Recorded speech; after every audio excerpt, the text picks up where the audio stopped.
नमस्कार दोस्तों, मैं दयानंद पांडे फिर से आप लोग के सम्मुख उपस्थित हुआ हूँ चित्रकला के नोट्स लेकर। देखिए मैंने आपको इससे पहले भी मैं चित्रकला के नोट्स दे चुका हूँ और मेरे ख्याल से चौथी वीडियो आज ये मेरी होगी, ठीक है ना। अब देखो, मैंने आपको पहले भी बोला है, ये वीडियो मैं आपको इसलिए दे रहा हूँ क्योंकि मैं पढ़ रहा हूँ, तो पढ़ने के साथ साथ मैं आपको भी इसको सेंड कर देता हूँ, ठीक है ना। अब इसमें बहुत सारी चीज़ें ऐसी होंगी जो आपको आती होंगी, कुछ तो जो लोग पढ़ रहे होंगे तो उनको तो सारा ही आता होगा, ठीक है ना। पर कभी कभार क्या हो जाता है ना कि कोई ऐसी चीज़ आ जाती है जो हमने नहीं पढ़ी हो और उसका भी अभ्यास हो जाता है। तो इसलिए मेरा ये देने का आप लोग का उद्देश्य है, क्योंकि देखो दूसरी बात मैं आपको पहले भी बता चुका हूँ कि आपके साथ साथ मेरा भी रिवाइज हो जाता है, मैं भी पढ़ लेता हूँ, ठीक। अब बात करते हैं हम चित्रकला के नोट्स के बारे में। देखिए, प्रागैतिहासिक काल की हमने बात करी, हमने कालखंड की बात करी। कालखंड में मैंने आपको तीनों कालखंडों के नोट्स मैं दे चुका हूँ, वन लाइनर में दे चुका हूँ, ठीक है ना। उसके बाद हम आए थे प्रागैतिहासिक, भारतीय प्रागैतिहासिक चित्रकला के जो केंद्र थे, उन केंद्रों के मैं जो केंद्र मैंने आपको पढ़ा रहा था, जो वन लाइनर नोट्स मैं आपको दे रहा था, उसमें मैं 3 केंद्र में आपको दे चुका था। मिर्ज़ापुर एक मैंने उसमें आपको दे दिया था, दूसरा मैंने उसमें आपको सिंगनपुर दे दिया था, और शायद एक मैंने उसमें आपको पंचमढ़ी पंचमढ़ी, ये 3 मैंने आपको दे दिए थे। आज हम बात करेंगे इन्हीं केंद्रों में, 2 केंद्रों की और बात करेंगे। वो 2 केंद्र हैं हमारे, एक तो हमारा हो जाएगा होशंगाबाद और दूसरा हो जाएगा हमारा भीमबेटका, ठीक है ना। इन 2 केंद्रों की आज हम बात करेंगे, ठीक। चलिए, अब बात रही सिंगल लाइनर की, ठीक है ना। तो देखो, मैंने आपको पहले भी बताया है कि सिंगल लाइनर से कोई एग्जाम नहीं निकलता। ये मैं तब बना रहा हूँ कि जब मैंने पढ़ा है, ठीक है ना। मैंने आपको बताया कि 2-3 बुकें हैं जिससे मैं पढ़ता हूँ, तो उससे क्या करता हूँ, मैं नोट्स भी बनाते रहता हूँ। सिंगल लाइनर जो जो मुझे इंपॉर्टेंट लगते हैं मैं लिखते रहता हूँ, ठीक है ना। और इसी के साथ साथ अपनी भी तैयारी हो जाती है और साथ साथ मेरा रिवाइज भी हो जाता है आपको देने से, ठीक है ना। चलिए, अब बात करते हैं, थोड़ा सा आज मैं बात करने के मूड में था एल एग्ज़ाम की, जो बात कर रहे हैं 10 मार्च को होने वाला है, ठीक है ना। अब देखिए, 10 मार्च को एल का एग्ज़ाम है, ये तो खैर डेट दी है आयोग ने, आप लोग को भी पता ही होगा, आप लोगों ने भी देखा होगा, जैसे आपने देखा वैसे ही मैंने भी देखा है, ठीक है ना।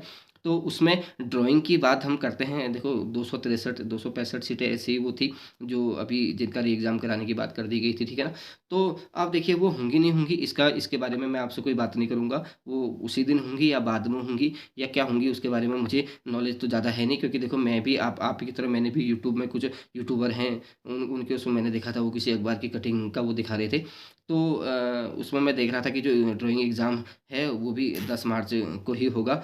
उसमें कुछ सीट बढ़ गई हैं, ऐसा कुछ भी वो लोग दिखा रहे थे। अब वो सच है नहीं है, इस पर मैं नहीं जाऊँगा, पर मैं आप लोग को एक बात कहूँगा, एग्ज़ाम 10 मार्च को हो, चाहे 20 मार्च को हो, चाहे अप्रैल में हो, जब भी हो, आप अपनी तैयारी रखिएगा। क्योंकि देखिए, अब एग्ज़ाम तो होना है, ये तो तय है, ये आप भी जानते हैं और हर किसी को पता है कि एग्ज़ाम होना है।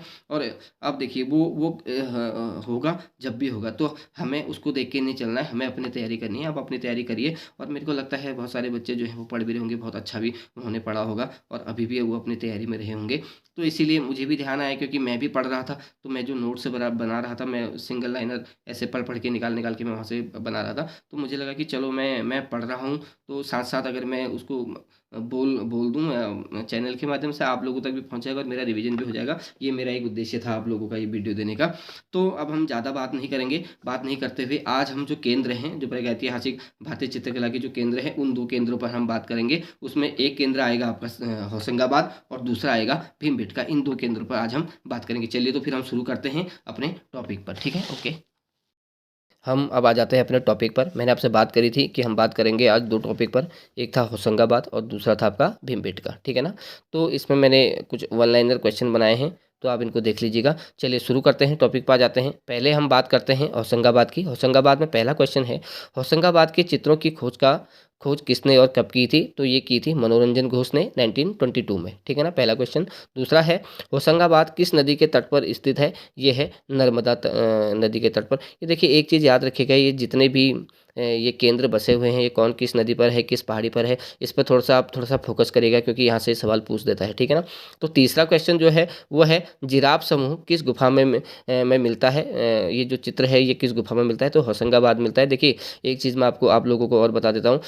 हम जब इनको पढ़ रहे हैं तो एक चीज़ विशेष ध्यान रखे चलेगा कि ये जो गुफा चित्र हैं, इसमें कौन सा चित्र कहाँ मिला है और कौन कौन से चित्र किस गुफा में मिले हैं, ये मोस्टली हमको याद होने चाहिए, क्योंकि पूछ देता है कि बताइए कि ये चित्र किस गुफा में है, ठीक है। तो आप ये जो चित्र हैं इनको याद रखिएगा कि इनका संबंध जो है वो किस गुफा से है, ठीक।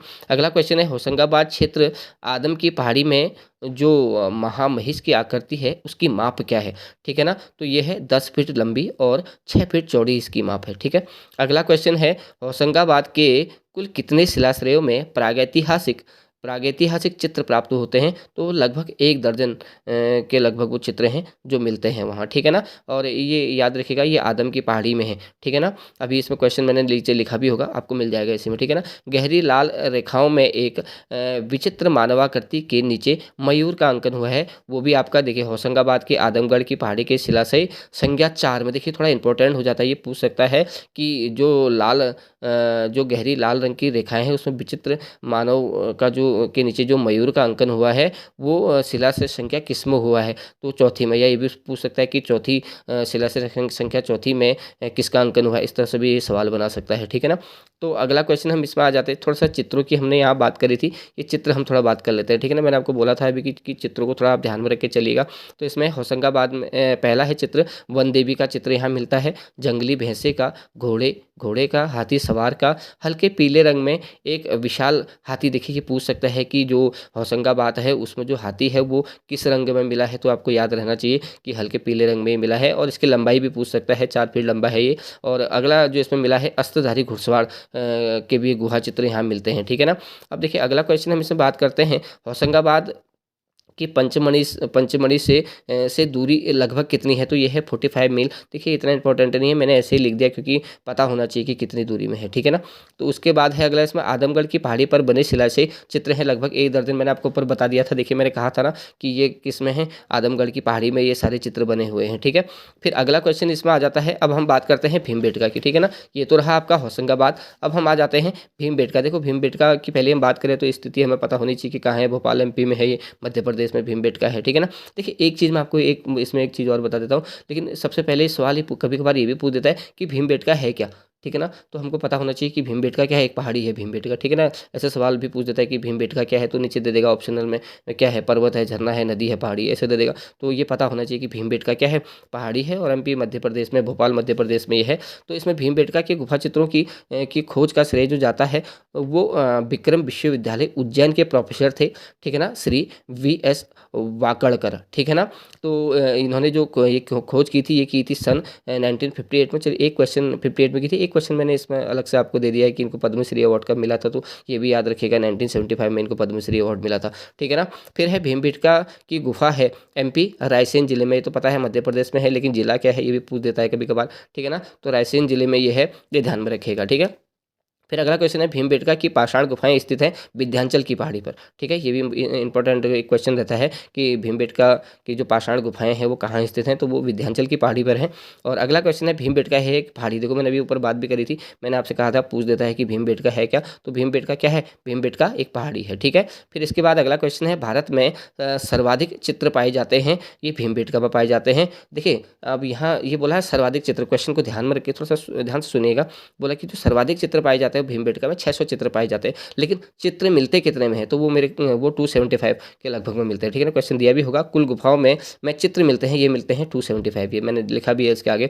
अच्छा, भीम बेटका गुफा का एक अन्य नाम से भी जाना जाता है, यह है जू रॉक शेल्टर, ठीक है ना। तो ऐसे भी पूछ देता है कि जू रॉक शेल्टर से कौन सी गुफा जानी जाती है, तो आपको पता होना चाहिए भीमबेटका गुफा को बोलते हैं जू रॉक शेल्टर, ठीक।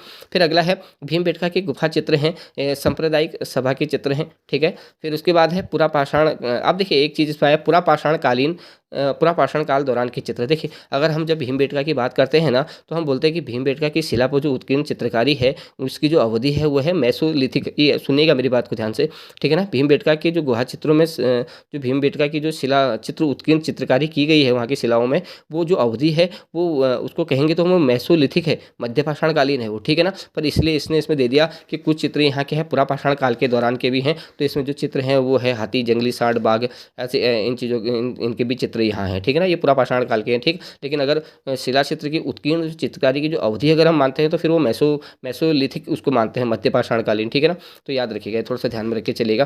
फिर अगला क्वेश्चन है, भीमबेटका चित्र सर्वाधिक मिले हैं, जाहिर सी बात है जो है दीवारों और छतों पर ही यहाँ के चित्र अधिकतर मिले हैं। भीमबेटका गुहा चित्रों में सर्वाधिक रंग का प्रयोग हुआ है, लाल और गेरू। देखिए ये पूछ देता है, इसको क्वेश्चन थोड़ा सा इंपॉर्टेंट यहाँ से बन जाता है कि भीमबेटका के जो गुहा चित्र हैं उसमें जो सर्वाधिक रंग प्रयोग हुआ है वो लाल और गेरुए रंग का वहाँ प्रयोग हुआ है। अगला आ जाता है, भीमबेटका चित्रों को कितने स्तरों में बाँटा गया है। देखिए भीमबेटका के चित्र जो है वो 2 स्तरों में बाँटे गए हैं और ये लगभग कब के हैं 8000 ईसा पूर्व से 15000 ईसा पूर्व तक के मध्य में ये चित्र हैं। अब देखिए मैं इसमें दिखा देता हूँ आपको, ये प्रथम स्तर में क्या है और दूसरे स्तर में क्या है। देखिए पहले स्तर के चित्रों की जब हम बात करते हैं तो हम वहाँ क्या-क्या रखते हैं, 12 हिरण रखते हैं, 12 सिंह, सुंगर, रीछ, हाथी और अस्त्रधारी घुड़सवार, ये तो रहे पहले स्तर के। दूसरे स्तर में जो चित्र दिए गए हैं वो दिए गए हैं मानव के साथ जानवर के अंतरंग मित्र के रूप में इनको दिखाया गया है, ठीक है ना। और एक क्वेश्चन मैंने इसमें थोड़ा सा अलग हटके दे दिया है कि स्वास्तिक चक्र, सूर्य, सुवतोभद्र, अष्टदल, कमल, पीपल की पत्तियां, ये सब प्रतीक चिन्ह मिले हैं। ये मिले हैं मंदसौर जिला मोरी स्थान पर ये गुहा चित्र देखने को मिलते हैं, ठीक है ना। और ये जितने भी दिए गए हैं ये स्वास्तिक चक्र, ये सब क्या है, ये प्रतीक चिन्ह है, याद रखिएगा इनको, ठीक है ना। जो अगर पूछ देता है कि ये प्रतीक चिन्ह कहाँ मिले हैं तो हमको पता होना चाहिए कि मंदसौर जिला मोरी नामक स्थान में ये मिले हुए हैं। तो ये नोट्स हैं कुछ, ठीक है ना, आप देख लीजिएगा।